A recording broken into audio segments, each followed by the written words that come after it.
ओम नमो भगवते वासुदेवाय नमः। जय माता दी। कैसे आप सभी। आज के इस वीडियो में हम जानेंगे मोक्षदा एकादशी व्रत कब रखा जाएगा। एकादशी व्रत रखने से पहले किन नियमों का पालन करना चाहिए, व्रत का पारण कैसे करें, व्रत में क्या खाना चाहिए क्या नहीं खाना चाहिए, एकादशी व्रत की पूजा का शुभ मुहूर्त क्या है, पूजा विधि और व्रत कथा साथ ही जानें। पूजा करते समय कौन सी गलतियां नहीं करनी चाहिए, व्रत का संकल्प कैसे लें और कितने व्रत धारण करने चाहिए, एकादशी व्रत करने से क्या फल मिलता है। संपूर्ण जानकारी एकमात्र वीडियो से आपको प्राप्त होने वाली है। तो आज का वीडियो आप लोगों के लिए खास है, इसलिए इस वीडियो को अंत तक जरूर देखें और अभी तक अपने वीडियो को लाइक नहीं किया तो वीडियो को लाइक करके चैनल दिव्य ज्योति को सब्सक्राइब जरूर से कर दीजिए। आपका एक लाइक एक सब्सक्राइब बहुत ही जरूरी है, इसलिए अभी वीडियो को लाइक करके चैनल दिव्य ज्योति को सब्सक्राइब जरूर कर ले। हिंदू धर्म में एकादशी तिथि का बहुत ही ज्यादा महत्व होता है और एक साल में 24 एकादशी तिथि आती है। जब कभी अधिक मास लग जाता है तो यह एकादशियों की तिथि 24 से 26 हो जाती है। भगवान विष्णु को सबसे ज्यादा एकादशी तिथियां प्रिय होती हैं, क्योंकि भगवान विष्णु का वास एकादशी तिथियां में माना जाता है। एकादशी का व्रत करने से श्री हरि की कृपा व्यक्ति को प्राप्त होती है। जो भी वक्त एकादशी के दिन श्रद्धा भाव से एकादशी तिथि का व्रत रखते हैं, उनके जीवन में किसी चीज की कमी नहीं आती और भगवान विष्णु को एकादशी बहुत ज्यादा प्रिय होती है। शास्त्रों में एकादशी का महत्व सबसे ज्यादा माना गया है। अगर कोई व्यक्ति अपने पूरे जीवन काल व्रत ना धारण करें और एकादशी का व्रत एक बार भी अपने जीवन में करता है तो उसके समस्त पाप नष्ट होकर भगवान विष्णु के बैकुंठ धाम को जाता है। मनुष्य के सभी पापों को नष्ट करने वाली मोक्षदा एकादशी व्रत इस बार कब है, इसी बारे में आज हम चर्चा करेंगे। जिनकी परम वल्लभ एकादशी व द्वादशी तिथि मात्र से संपूर्ण फल प्रदान हो, ऐसी भगवान श्री हरि है। एकादशी तिथि इतनी मंगलदायी है कि वह न सिर्फ मनुष्य के इस भौतिक जीवन के सभी पापों का नाश करती है, अपितु मनुष्य को परम उच्च आध्यात्मिक उन्नति प्रदान करती है। मनुष्य दानव रूपी इस संसार सागर में सदा सदा के लिए एकादशी व्रत करने से मुक्त हो जाता है। ऐसी पवन एकादशी मोक्षदा एकादशी, जिसे हम गीता जयंती के नाम से भी जानते हैं। आखिर इस एकादशी का इतना महत्व क्यों होता है, इस दिन शुभ मुहूर्त क्या है और यह एकादशी कब आ रही है। एकादशी के विषय में महान संत तुकाराम जी बड़ी सुंदर बात कहते हैं कि जिस एकादशी व्रत का पालन करना व्यक्ति को अच्छा नहीं लगता है, वे तो जीवित रहते हुए भी नरकगामी है और ऐसे व्यक्तियों को तो नरक लोक से भयभीत रहना चाहिए। जो एकादशी व्रत का पालन करता है वह वास्तव में एक पुण्य आत्मा ही है। तो इस प्रकार प्रत्येक वर्ष मार्गशीर्ष माह की शुक्ल पक्ष की एकादशी, जिसे मोक्षदा एकादशी के नाम से जानते हैं, मनुष्यों के सभी पापा का नाश करके उन्हें परम मोक्ष प्रदान करने वाली मानी गई है। इस बार यह एकादशी 11 दिसंबर बुधवार के दिन रहेगी। उत्तर भारत में ब्रह्म मुहूर्त का समय सुबह 5:30 से और सूर्योदय होगा 7:01 पर। अगले दिन द्वादशी यानी कि 12 दिसंबर गुरुवार के दिन पारण का समय सुबह 7 बजे से लेकर 10:30 के बीच में रहेगा। पारण का जो समय है वह अत्यंत महत्वपूर्ण माना जाता है। पारण सही समय पर करना व्यक्ति के एकादशी फल को अत्यधिक बढ़ा देता है। एकादशी व्रत के पालन करने से व्यक्ति को मोक्ष की प्राप्ति होती है, इसलिए ध्यान से पारण करते समय गलती ना करें। एकादशी तिथि का आरंभ 10 दिसंबर को रात्रि में 3:04 पर प्रारंभ होगा और यह तिथि 11 दिसंबर की रात 1:09 पर समाप्त होगी। उसके बाद द्वादशी तिथि का आरंभ हो जाएगा। इस प्रकार 11 दिसंबर को पूरे दिन के लिए एकादशी तिथि है और उदया तिथि के अनुसार 11 दिसंबर को ही एकादशी का व्रत रखा जाएगा। इसलिए अपने मन में किसी प्रकार का सांसद ना लें और इस बार भद्रा का संयम एकादशी तिथि में मान्य नहीं रहेगा, क्योंकि भद्र पृथ्वी लोक पर नहीं है, पाताल लोक में है और पाताल लोक की भद्रा का पृथ्वी लोक पर कोई असर नहीं रहता। तो ऐसे में आप सभी को एकादशी का व्रत 11 दिसंबर को रखना अत्यंत आवश्यक है। ऐसे में हम एकादशी का पालन 11 दिसंबर को ही करने वाले हैं। एक समय जब नारद मुनि के पूछने पर एकादशी महत्व के बारे में भगवान श्री हरि विष्णु कहते हैं कि यह नारद एकादशी व्रत देवताओं के लिए दुर्लभ है। यह श्री कृष्ण के प्रति उनके श्रेष्ठ ताप का फल है। जैसे देवताओं में श्री कृष्णा और देवियों में प्रकृति वर्णन में, ब्राह्मण वैष्णव में शिव जी सबसे ज्यादा श्रेष्ठ है, उसी प्रकार व्रत में यह एकादशी व्रत सबसे श्रेष्ठ माना गया है, क्योंकि यह व्रत भगवान को प्रिय है और उन्हीं के प्रिय महीने में यह एकादशी आती है, क्योंकि भगवान विष्णु को मार्गशीर्ष का महीना अत्यधिक प्रिय है। एकादशी अपने नाम अनुसार ही मनुष्य को फल देने वाली है। इस एकादशी की एक विशेषता यह भी है कि यह मोक्षदा एकादशी के नाम से परम भगवान श्री कृष्ण ने कुरुक्षेत्र के युद्ध में अर्जुन को मोक्ष प्रदान करने वाला भागवत गीता का दिव्य उपदेश दिया था। इसलिए इस दिन गीता जयंती के नाम से भी इसे जाना जाता है। कई अलग अलग स्थान पर भक्तगण इस दिन कुरुक्षेत्र में एकत्रित होते हुए भागवत गीता जहां बोली गई थी वहां भागवत गीता यज्ञ आयोजित किया जाता है, जिसमें गीता जयंती के दिन प्रातःकाल से अगले दिन प्रातःकाल तक भागवत गीता के इस लोगों का उच्चारण किया जाता है। ब्रह्म सरोवर में रथ पर सवार और भागवत गीता का ज्ञान देते हुए श्री कृष्ण और अर्जुन के विशेष आरती और दीपदान किया जाता है।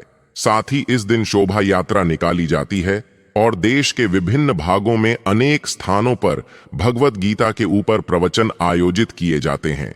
इसी एकादशी तिथि पर इस संपूर्ण ब्रह्मांड का सबसे पवित्र, सबसे महान और सबसे पुरातन दिव्य उपदेश सुनाया गया था भगवत गीता का।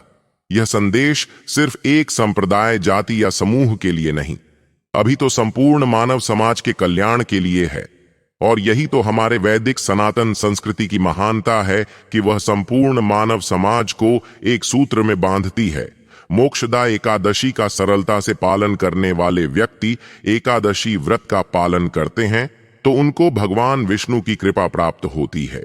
जो भी भक्त एकादशी के दिन ब्रह्म मुहूर्त में उठकर स्नान इत्यादि कर मंगला आरती करते हैं और एकादशी व्रत का पालन करते हैं, उन्हें इस दिन ब्रह्म मुहूर्त में उठकर स्नान करके भगवान विष्णु का पूजन करना चाहिए। उसके बाद तुलसी देवी का पूजन और परिक्रमा करके उनके समक्ष बैठकर हरे कृष्ण महामंत्र यानी कि हरि कृष्ण कृष्णा कृष्णा हरे हरे राम राम हरे हरे, इन महामंत्र का अधिक से अधिक संख्या में जाप करना चाहिए। इस व्रत में उपवास का पालन किया जाता है। संपूर्ण दिन में किसी भी प्रकार के अन्न का सेवन नहीं किया जाता। इस व्रत में आप फल, दूध, कंदमूल, ड्राई फ्रूट्स और एकादशी प्रसाद ले सकते हैं। इस एकादशी के दिन विशेषकर भगवत गीता का संपूर्ण पाठ किया जाता है। संध्या के समय भगवान के समक्ष बैठकर हरे कृष्णा नाम का कीर्तन किया जाता है। तुलसी के पात्र चढ़कर भगवान श्री हरि को प्रसन्न किया जाता है। इस वर्ष में आने वाली यह मोक्षदा एकादशी का पवित्र दिन भक्तों के लिए एक विशेष अवसर है। जब भी अपनी आत्मा को पवित्र पर भौतिक सुखों से ऊपर उठकर ईश्वर की अनंत कृपा और मोक्ष की प्राप्ति के पथ पर अग्रसर होते हैं, तब यह व्रत परिवार के कल्याण और अपनी आध्यात्मिक प्रगति के लिए किया जाता है। इस व्रत में दान का विशेष महत्व है। एकादशी का पारण करके अगले दिन द्वादशी पर सुयोग्य ब्राह्मण या वैष्णव को अपनी क्षमता के अनुसार कुछ न कुछ दान देना चाहिए। इस दान में आप भोजन, अन्न, वस्त्र, धन इत्यादि दे सकते हैं। इस दिन गाय की विशेष पूजा करनी चाहिए। एकादशी व्रत का पूर्ण विधि विधान और श्रद्धा पूर्वक पालन करना चाहिए। हर भक्त को भौतिक काष्ठों से मुक्त होकर भगवान श्री कृष्ण की विशेष कृपा और मोक्ष प्राप्ति चाहिए, तो इस पुण्यदी एकादशी का व्रत जरूर से करना चाहिए। एकादशी तिथि के व्रत में कभी अन्न को स्वीकार नहीं करना चाहिए। प्रत्येक व्यक्ति को अन्न का त्याग करना चाहिए। एकादशी के दिन अन्न खाना वर्जित तो माना जाता है। अन्न का त्याग करना एकादशी व्रत का नियम होता है, ऐसा शास्त्र कहते हैं। नारद पुराण में कहा गया है कि एकादशी आने पर ब्रह्म हत्या इत्यादि जैसी पाप अन्न में समाविष्ट होती है। इसीलिए हरिभासर में अन्न युक्त भोजन करने से यह सभी पाप उस व्यक्ति को मिल जाते हैं। तो यह कारण है कि एकादशी के दिन हम अन्न का त्याग करते हैं। लेकिन अब देखिए, सभी मनुष्यों के लिए एकादशी के दिन संपूर्ण निर्जल या फिर फल के ऊपर रहकर एकादशी व्रत करना संभव न हो पाए, तो एकादशी में हमें क्या खाना चाहिए और क्या नहीं। जैसा कि सब जानते हैं, इस बार यह एकादशी 11 दिसंबर बुधवार के दिन है। तो आखिर ऐसी में एकादशी का पालन कैसे करें? क्या हमें भोजन लेना चाहिए या कई बार व्यक्ति को बाहर यात्रा करना पड़े तो शारीरिक स्थिति ऐसी नहीं है कि संपूर्ण निर्जल या फिर जल के साथ उपवास किया जा सके। तो अब ऐसे में एकादशी के दिन कौन से खाद्य पदार्थ देने चाहिए, इस विषय में काफी संशय लोगों को रहता है। तो चलिए, मैं आपका संसार दूर करता हूं और इस वीडियो को लाइक करके चैनल दिव्य ज्योति को जरूर से सब्सक्राइब कर लें, ताकि आपको ऐसी ही जानकारियां प्राप्त होती रहे। एकादशी में क्या खाना चाहिए, क्या नहीं खाना चाहिए। तो हमारे पुराणों में कहा गया है कि हरिवासर यानी एकादशी तिथि होने पर भोजन नहीं करना चाहिए, बिल्कुल भी नहीं करना चाहिए। आखिर क्यों एकादशी के दिन ऐन खाना वर्जित माना गया है? और इसके विषय में शास्त्रों में कई प्रमाण हैं और कई परिस्थितियों में सभी मनुष्यों के लिए एकादशी के दिन संपूर्ण निर्जल उपवास करना या सिर्फ जल के साथ उपवास करना संभव नहीं होता। तो ऐसी स्थिति में एकादशी का पालन कैसे करें? सभी प्रश्नों के उत्तर आपको वीडियो में प्राप्त होंगे। अगर आप अभी तक वीडियो शेयर नहीं किया तो जल्दी से कर दें। एकादशी के दिन व्यक्ति को अन्न युक्त भोजन कभी नहीं करना चाहिए। नारद पुराण के अनुसार यह भोज ब्रह्म हत्या के समान माना जाता है। समस्त पाप अन्न में होते हैं। ब्रह्मचारी, गृहस्थ, बाणप्रस्थ अथवा एकादशी में भोजन करने पर गौ मांस भोजन के बराबर होता है। हमने आपको जो इस प्रकार से बताया, यह सारी शास्त्र प्रमाण बताया। एकादशी तिथि के दिन किसी भी प्रकार का अन्य भोजन नहीं देने के लिए कहा गया है। इसलिए 60 वर्ष की आयु से 80 वर्ष की आयु की सभी मनुष्यों को अपनी क्षमता अनुसार एकादशी व्रत का पालन अवश्य करना चाहिए। अब देखिए, एकादशी उपवास के कई प्रकार हैं।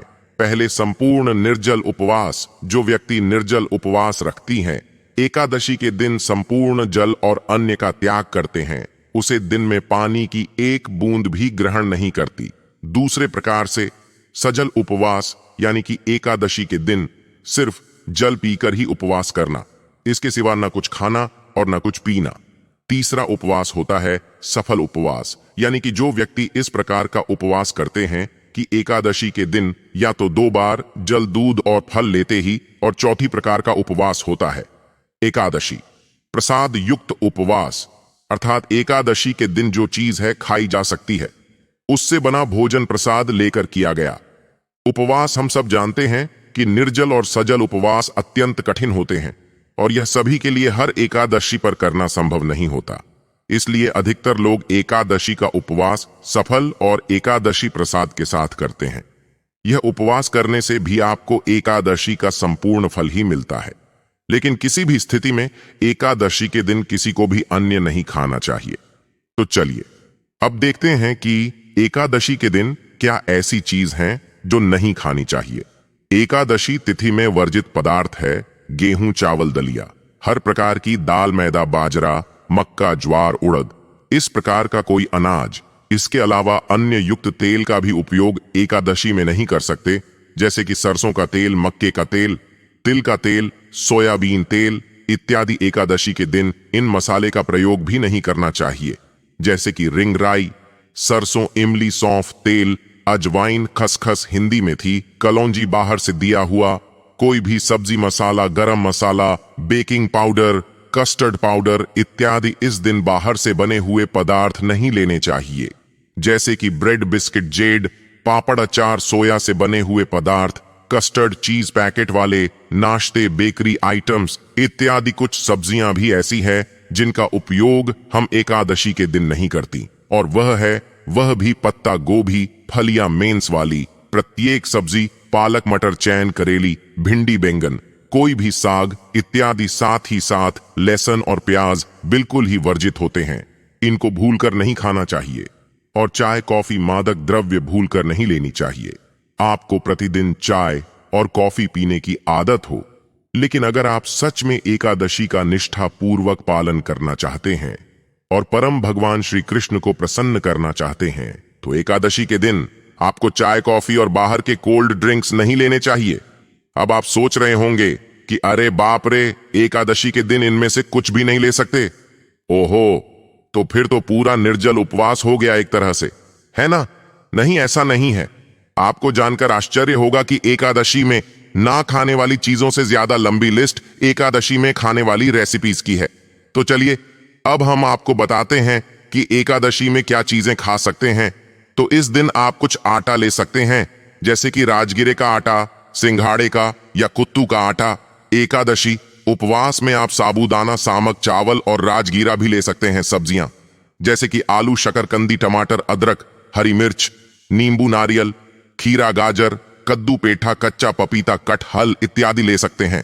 मसालों में आप सेंधा, नमक, काली मिर्च, लाल मिर्च, जीरा, दालचीनी, इलायची, मूंगफली इत्यादि का प्रयोग कर सकते हैं।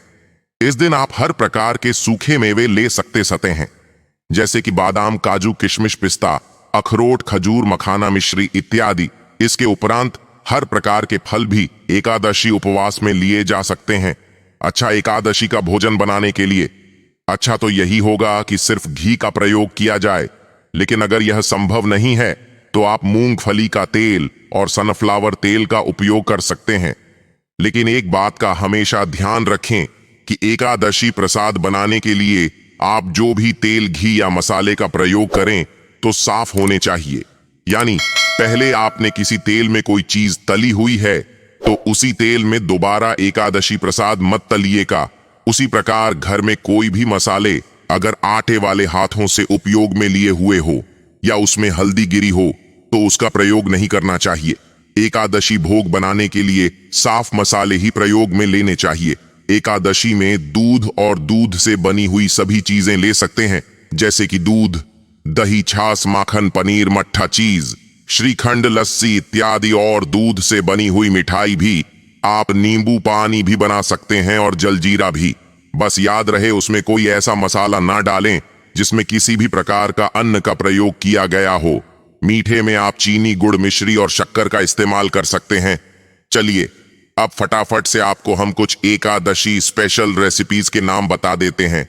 आलू सब्जी, साबूदाना खिचड़ी, कुत्तू या राजगिरे के आटे से बनी हुई पूरी, पराठे, चपाती या भाखरी सा साबूदाना खीर, फ्रूट क्रीम, बिना कस्टर्ड पाउडर के आलू टिक्की, साबूदाना अप्पम, फ्रेंच फ्राइज घर पर तले हुए, आलू चिप्स, साबूदाना वेफर्स या सेव, कुत्तू, सिंघाड़े या राजगिरी के आटे से बने हुए पकोड़े, केले के चिप्स या केले की सब्जी, दही का रायता, मीठी लस्सी, आलू और पनीर की सब्जी, राजगिरे का हलवा, शकरकंदी का हलवा, रोस्टेड पनीर, नारियल के लड्डू, मूंगफली के लड्डू, मिल्क केक, गाजर का हलवा, मूंगफली चिक्की, राजगिरे के लड्डू, बादाम shake, banana shake, mango shake, चीकू शेक, मिक्स फ्रूट जूस, खीरा, टमाटर, बॉइल्ड मूंगफली और नींबू से बना सैलेड, मूंगफली की चटनी, रोस्टेड मूंगफली, मखाना स्नैक्स और साबूदाना वड़ा। ये तो सिर्फ कुछ ही चीजों के नाम हैं जो हमने आपको बताए हैं। अगर आपको इसके अलावा भी कोई रेसिपी याद आती है तो हमें नीचे कमेंट बॉक्स में जरूर बताइए और बाकी लोगों के साथ भी शेयर कीजिए। क्योंकि देखिए, अगर आपके घर में बच्चे हैं या गर्भवती महिला या फिर बुजुर्ग हैं तो उनके लिए बिना कुछ खाए पिए रहना संभव नहीं है। तो इसलिए उनके लिए इतने सारे एकादशी व्यंजन आप बना सकते हैं। और फिर अगर एकादशी के दिन अगर इतनी वैरायटी मिलेगी तो बच्चे और बूढ़े खुशी खुशी एकादशी व्रत रखेंगे और उसका पुण्य फल मिलेगा आपको। तो इन सभी चीजों का प्रयोग करके आप एकादशी के दिन भी स्वादिष्ट और अनेक व्यंजन तैयार कर सकते हैं। लेकिन नियम केवल एक ही है कि एकादशी के दिन जो भी भोग बनाएं उसके अंदर तुलसी पत्र डालकर सबसे पहले भगवान को अर्पित करिए। उसके बाद ही खुद उसका उपयोग करें या फिर अन्यों को दें। अब देखिए, इस वीडियो को खत्म करने से पहले एक आखिरी लेकिन सबसे महत्वपूर्ण बात हमेशा याद रखिएगा कि सब चीजें जो हम कर रहे हैं वह सिर्फ और सिर्फ इसलिए ताकि एकादशी के दिन हम अपनी शारीरिक जरूरतों को पूरा करके स्वस्थ रहकर अधिक से अधिक समय अपने मन और इंद्रियों को नियंत्रण में रखकर परम भगवान श्री कृष्ण का अधिक से अधिक नाम जप कर सके, उनके दिव्य रूप, गुण, लीलाओं का स्मरण कर सके और अपनी चेतना को भगवान के ऊपर स्थिर कर सके। यह बात हमेशा याद रखें। तो इस तरीके से आप इस एकादशी का व्रत रखकर भगवान श्री हरि की कृपा को प्राप्त कर सकते हैं। हमें आपसे उम्मीद करता हूं कि आप सभी को आज की मेरे द्वारा बताई गई जानकारी पसंद आई होगी और यह जानकारी आप लोगों के लिए जरूर उपयोगी रही होगी, क्योंकि आपको इस तरह से कोई भी पूरी बातें नहीं बताता है। हमारी इस दिव्य ज्योति चैनल की यही खासियत बाकी सभी से अलग बनाती है। इसीलिए आप सभी को इस वीडियो को लाइक करना तो है, साथ में चैनल को सब्सक्राइब जरूर करना है, क्योंकि आप एक चैनल सब्सक्राइब करने से ऐसी सही और सटीक जानकारी प्राप्त कर पाएंगे। अगर अभी तक आप दिव्या ज्योति चैनल का हिस्सा नहीं बने हैं तो जल्दी से नीचे लाल कलर के बटन को दबाकर बेल आइकन प्रेस कर दीजिए और कमेंट में जय श्री कृष्णा जरूर लिख दीजिए। और हाँ, आपका कोई प्रश्न है तो हमें कमेंट के माध्यम से जरूर बताइए, आपको उसका उत्तर अवश्य प्राप्त होगा। श्री हरि की कृपा सदैव आपके ऊपर बनी रही। हरे कृष्णा।